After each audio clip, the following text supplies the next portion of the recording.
Hello, this is Reverend Don Lewis, and welcome to another episode of Living the Wiccan Life. I'd like to thank all of you who came out to see us at the St. Louis Pagan Picnic, especially those of you who took part in the Great Wizards and Witches Trivia Tournament, which you'll see in coming weeks on Magic TV. In this episode, our guests include Lori Dake of Rotting Corpse Records, Janet Berres, author of Your Guide to the Tarot, Textbook for the Tarot, and founder of the International Tarot Society, and Nikki Diamond of the Crystal Lake Tarot Meetup. And in part 2 of our episode, we'll bring you an interview with Babalawo Odileke Alankulovich Ifa B of the Ifa religion. The Babalawo will speak about the Ifa religion and about the hopes of Ifa believers for greater acceptance and understanding from the wider community.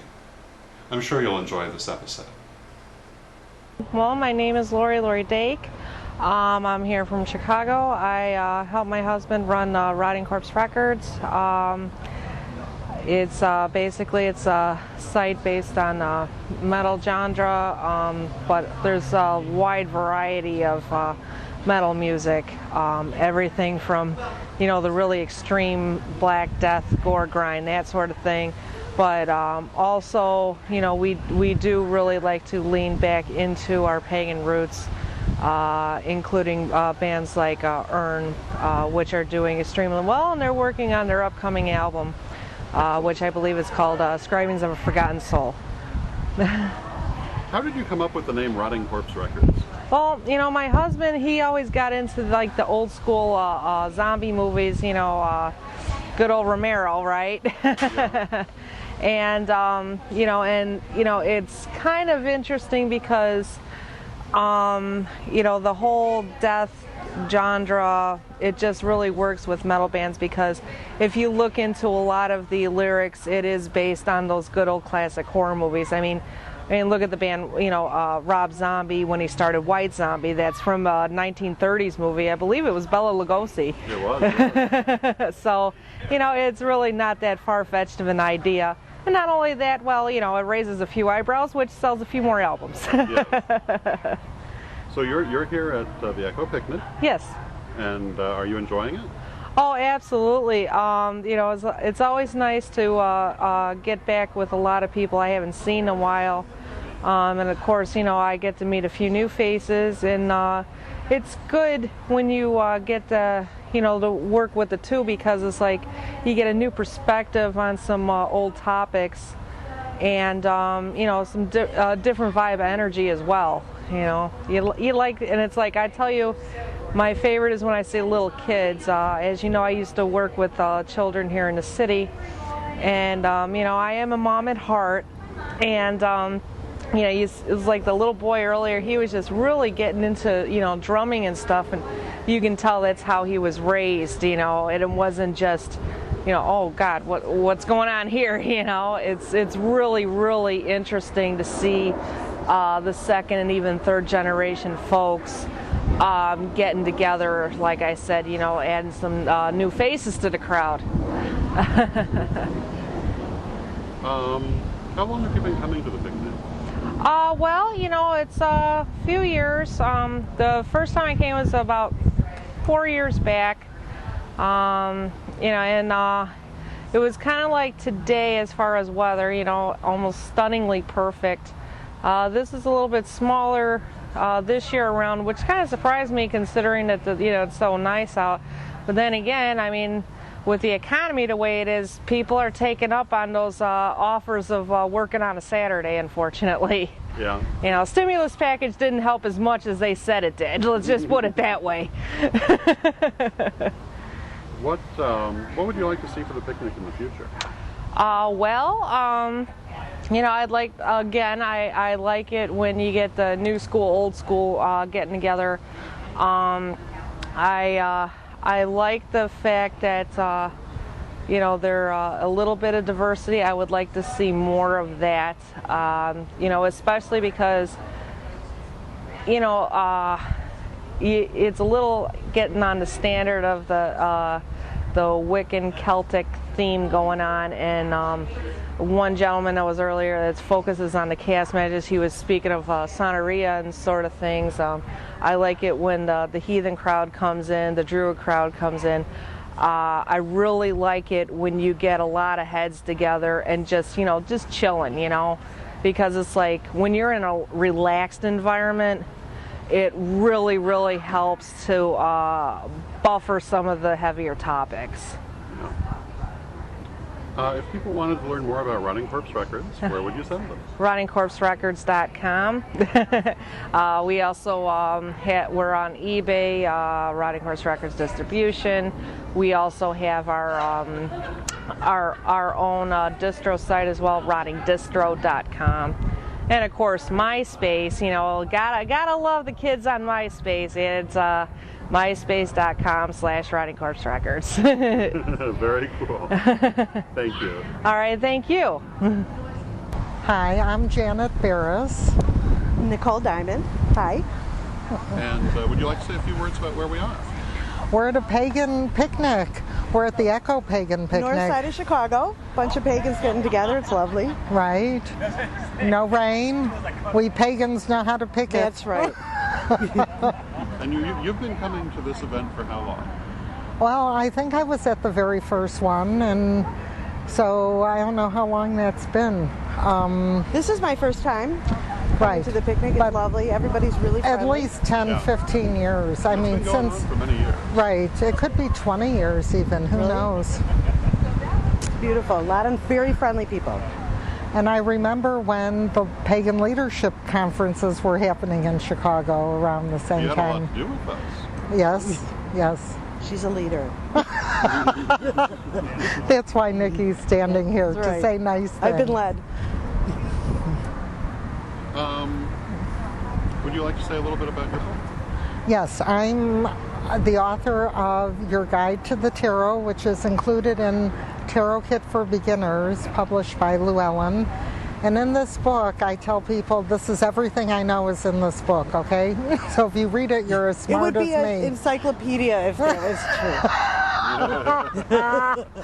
That's only because we're being recorded that That's you're right. saying something nice. No.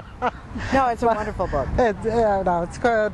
So, yeah, and it's a pretty good selling book too. It's quite popular out there, so that's good. And you have been doing tarot since...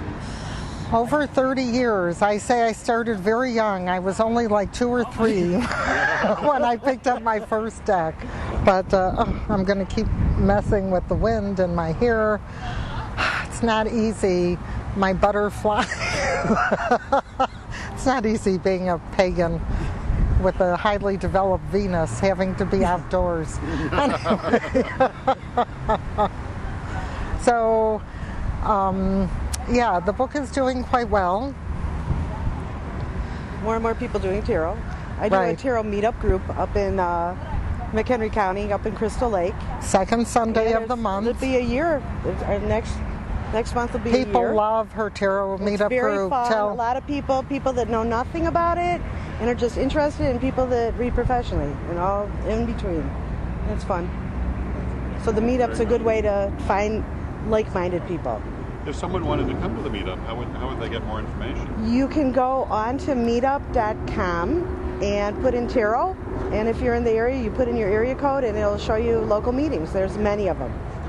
Right, but hers is the best. Mine It's is the the second best. Sunday Yes. tarot. I'm Yes. up in McHenry County, which is about an hour north of the city. Now, Lady Janet, Yes. you have been part of the Chicago community for a very long time. Very long time. And I believe we talked about this in our last interview, but I'm going to ask it again. What would you like to see happen in the next few years what kind of things would you like to see people doing? It's interesting, Don, because at the astrology convention I was at recently, 1,500 astrologers in Denver, UAC. One thing I took away from that was that astrologers, and I'm including pagans, tarot people, all of us, we're the ones that are really going to be guiding and helping people in the future.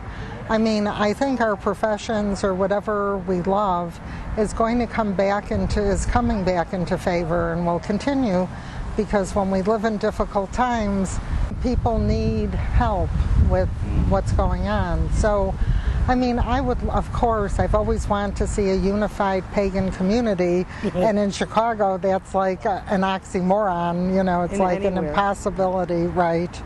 And so with the internet, I guess people can get more in touch, but it's also more distance, you know, it's like people don't see each other face to face. So, and then sometimes there's so many things going on, like for next weekend with the solstice, you don't know where to go. So I would like to see things more unified, and pagans being able to just say who they are and not be afraid of the other people out there. Being judged without knowing what it is they're even being judged for. Right, exactly. Do you think we're making progress in these directions? I do. I think a lot of pagans, though, have maybe gone underground a little bit because of these repressive times, but Pluto and Capricorn will get those people. So I think the internet's helped too. I think people are curious, even if they're angry curious and want to know why. There's an access for them. They can look somewhere and find out about it. As Gloria Starr said, and many other famous astrologers have said, they became astrologers starting out trying to disprove astrology, thinking there was nothing to it, and they were going to show whoever it was, and all of a sudden they realized there was a lot to it. So I think, like you say, with pagans too, it could be. People see things, we're out there, and maybe enough are curious that they'll investigate a little bit. You know, the information's out there. People are looking for some reason not to be stressed out and unhappy, and there's so much pressure. Well, it's hard to live in the rigid confines of any kind of a, what's the word, a fundamentalist religion, which could be Christian, Jewish, Muslim. Fundamentalism means it's their way or the highway, whereas pagans, we accept like everybody. As you can see from our gatherings, we can be miserable paying our everybody's bills. welcome. We don't have to go somewhere on Sunday and be made miserable. Yeah, we already could do that. Lady Janet, if people would like to find out more about you or get your book, where would they go? I have a new website coming up, and it's www.myname.janetberres.com, and I will have more about me and books, and hopefully tarot decks I'll sell on eBay besides just buying them. Right? And my son's inheritance, my over 1,400 different tarot decks, yes. One day I'd love to come to your home and Don, fill those. anytime, honey. We need to have them filled. It's like the Addams Family. When she comes Jewel worthy. Right. Yeah. Hey, one of my dreams has been to have a tarot museum in Chicago funded by the city. They have a lot of other museums. I know. They should give me money too. That's right. So people could come. Frank Jensen has a tarot museum in Denmark, and that's quite wonderful, I hear. I've never been there. We don't want to be outdone by Denmark. Chicago needs one. That's right. Hey, if we can do the Olympics, we can do a tarot museum. Excuse me. Thank you very much. Thank you. Thank you. I hope you enjoyed part 1 of this episode, and you'll join us again for part 2 and our interview with Babalawo Odileke Alankulovic Ifa B of the Ifa religion. And don't forget our books, Witch School 1st, 2nd, and 3rd Degree, Ritual and Therian Practice, and Living the Wiccan Life, available now at a bookstore near you, or get them direct from us at www.witchschoolstore.com.